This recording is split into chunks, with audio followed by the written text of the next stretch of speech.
ದೇಶದ ದೇಶವಾಸಿಗಳಿಗೆ ಪ್ರಧಾನಿ ನರೇಂದ್ರ ಮೋದಿ ಅವರು ನಿನ್ನೆ ಹೈದರಾಬಾದ್ನ ರ್ಯಾಲಿಯ ಮೂಲಕ ಮಹಾ ಸಂದೇಶವನ್ನು ಕೊಟ್ಟಿದ್ದಾರೆ. ಇದು ಸಾಮಾನ್ಯ ಸಂಗತಿ ಅಲ್ವೇ ಅಲ್ಲ, ನಮ್ಮ ನಿಮ್ಮ ಎಲ್ಲರ ಲೈಫ್ನಲ್ಲೂ ಕೂಡ ಹಲವು ಬದಲಾವಣೆಗಳು ಇದರಿಂದ ಆಗತ್ತೆ ಅನ್ನೋದು ಬಹಳ ಸ್ಪಷ್ಟವಾಗ್ತಾ ಇದೆ.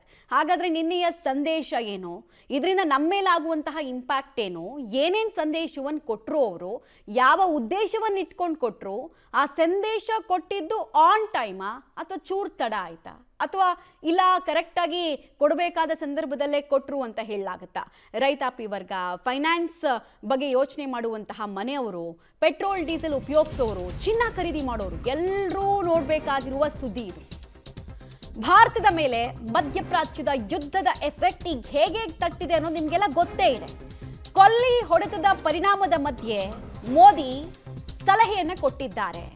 ಸದ್ಯಕ್ಕೆ ನೀವು ಚಿನ್ನ ಮತ್ತು ಬೆಳ್ಳಿಯನ್ನ ಖರೀದಿ ಮಾಡೋದನ್ನ ಪೋಸ್ಟ್ಪೋನ್ ಮಾಡಿಕೊಳ್ಳಿ, 1 ವರ್ಷಗಳ ಕಾಲ ಚಿನ್ನವನ್ನ ಖರೀದಿ ಮಾಡಬೇಡಿ ಅಂತ ದೇಶವಾಸಿಗಳಿಗೆ ನರೇಂದ್ರ ಮೋದಿ ಅವರು ಕೊಟ್ಟಿರುವಂತಹ ಸಂದೇಶ. ಹಾಗಾದ್ರೆ ಮತ್ತಷ್ಟು ಬಂಗಾರದ ಬೆಲೆ ಏರಿಕೆ ಆಗುತ್ತಾ? ಅದರ ಮುನ್ಸೂಚನೆ ಕೊಡಲಾಯ್ತಾ? ಕೇವಲ ಅವ್ರು ಚಿನ್ನ ಬೆಳ್ಳಿ ಮಾತ್ರ ಹೇಳಲಿಲ್ಲ, ಅದ್ರ ಜೊತೆಗೆ ಪೆಟ್ರೋಲ್ ಡೀಸೆಲ್ ಉಪಯೋಗಿಸೋದನ್ನು ಕಡಿಮೆ ಮಾಡಿ, ಮೆಟ್ರೋ ಮೇಲೆ ಅವಲಂಬನೆ ಜಾಸ್ತಿ ಮಾಡ್ಕೊಳ್ಳಿ, ಜೊತೆಗೆ ರಸಗೊಬ್ಬರ, ಕೆಮಿಕಲ್ ರಸಗೊಬ್ಬರವನ್ನು ಉಪಯೋಗಿಸಬೇಡಿ ಅಂತೆಲ್ಲ ಹೇಳಿದ್ದಾರೆ.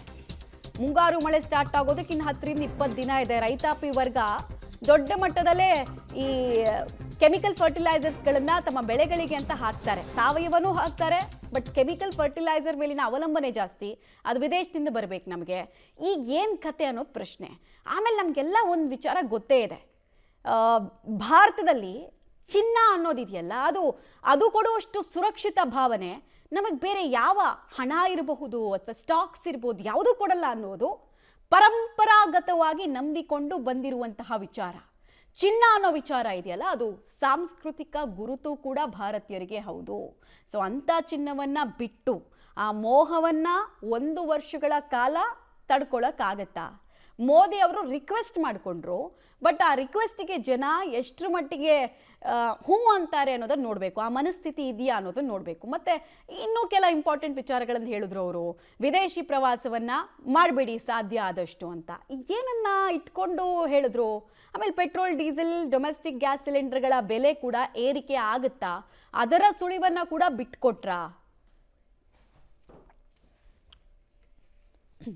एक जमाना था जब संकट आता था, कोई युद्ध होता था, तो लोग देश हित में सोना दान दे देते थे.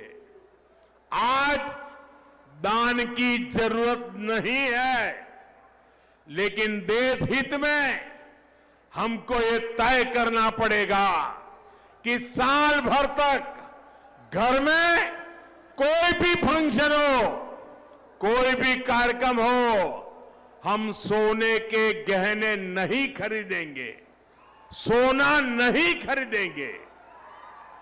विदेशी मुद्रा बचाने के लिए हमारी देशभक्ति हमें चुनौती दे रही है, और हमें इस चुनौती को स्वीकार करते हुए विदेशी मुद्रा को बचाना होगा.